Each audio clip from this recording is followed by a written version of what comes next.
macalinka ma uu aha macalin in uu ku baro wax qaldan ee wuxuu macalin u yahay in uu ku baro wax wanaagsan qofka hadii uu fikradiisa ay qaldan tahay cunug yarna loo keenay wuxuu barayaa fikradiisa qaldan oo kaliya ilmaha yar mar hadii aad maskaxdooda ku shubto wixii aad ku shubtay un bay heesanayaan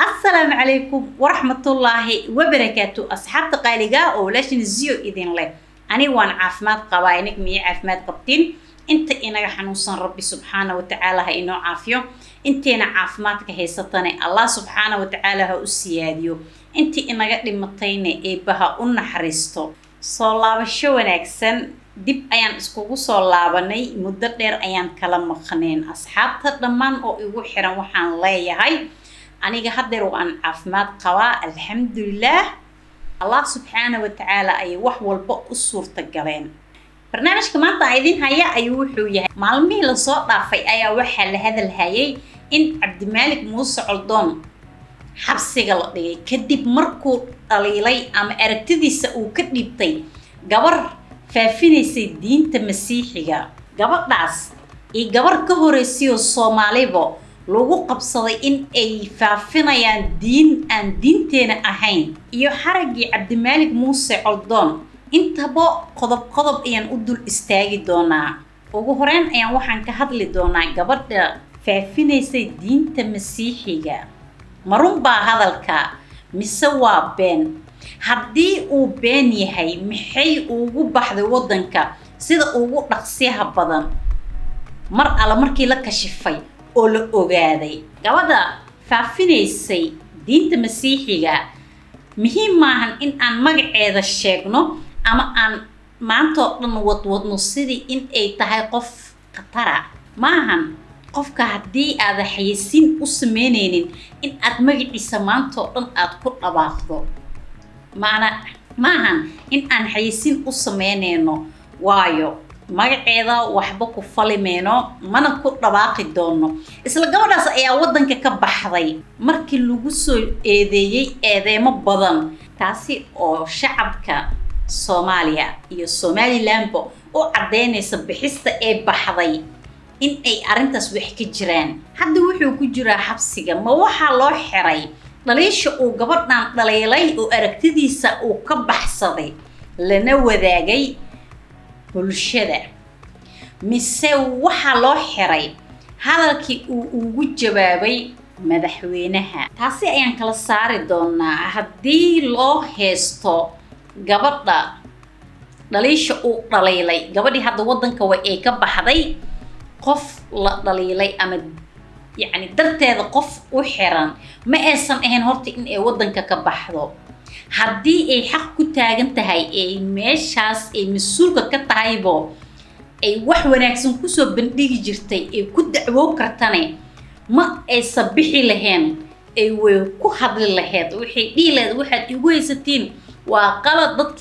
إدارتي أو مشان مسؤول كإيجا لجن واقوان أنا جانا وح براي إيو تعلينت أن بحين واتن ما إسن بحذين معلنك إيه أرضيك فرق أودحي أيوحو يهي فرق ودو أنا جنو حنطهنا معلنك وآبها لبا إنت كستو كاسي ويهي معلنك الدين تكبري معلنك ما أوها معلن إن أو كبرو وح قلدن وحو معلن ويهي إن أو كبرو وح وناكسن qofka hadii uu fikradiisa ay qaldan tahay cunug yarna loo keenay wuxuu barayaa fikradiisa qaldan oo kaliya ilmaha yar mar hadii aad maskaxdooda ku shubto wixii aad ku shubtay un bay heesanayaan maadaama oo balayir macalinkan quraanka ku bar waa aabahaaga labaad yani micnihi waa wuxuu taagan boos aan la taaban karin waa aabaha labaad Soomaan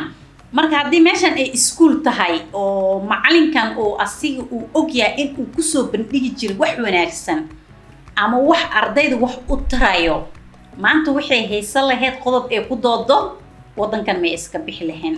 isbuucyadii la soo dhaafay ee isla gabar waddanka u dhalatay ayaa waxaa lagu haystay ayadana in ay tiri ninka iyo xaaskiisa, ninka iyo naagta isqabo ama gabar iyo odigeeda hadduu odiga ugu qaato si qasab ay gabadha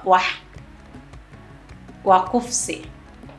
inkastoo diinta meel ay kasoo gashay aysan lahayn naagta in ay diido ninkeeda, ninkana in uu qasbo, labadaba diinteena aad ayay u macaan tahay. waxaas kuma jiraan. waxaa la isku qaldayaa laakiinse dhaqamada reer galbeedka iyo diintii. waxaan codsan lahaa in la kala saaro. Soomaali gudaheeda ayaa waxaaba ku arkaysaa dhaqamo fara badan. dhaqamadaas dadka aaminsan ay wixii kaa dhaadhacsiinayaan tan in ay tahay farxadooda.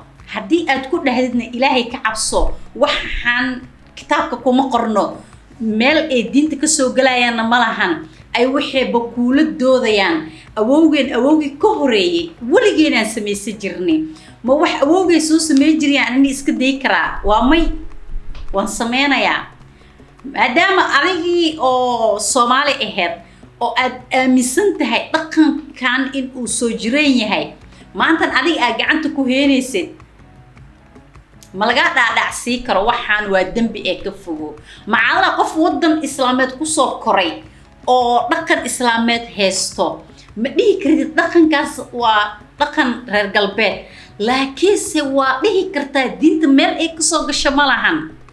hana isku qaldin dhaqan iyo diin, waa in la kala saaraa. gabadhii dhahaysay ninka naagtiisa hadduu qasab wax ugu qaato waa kufsi, ma dhihi karno diin ayay faafinaysaa, waayo dhaqan reer galbeed ayay la timid. dhaqankii ayaaba intaas ka galaybo. Soomaaliya tan waa adduun ee kala saara diinta iyo dhaqanka. aniga kulay intaas ayaan ayadana kusoo gabagabay lahay. tan ugu dambeyn aan soo qaadan doonana Cabdimaalik fikradiis ayuu ka hadlay. qof walbana fikrad ayuu leeyahay. haddii aad madax tahay, ninka codka ku sii waa shacabkaaga.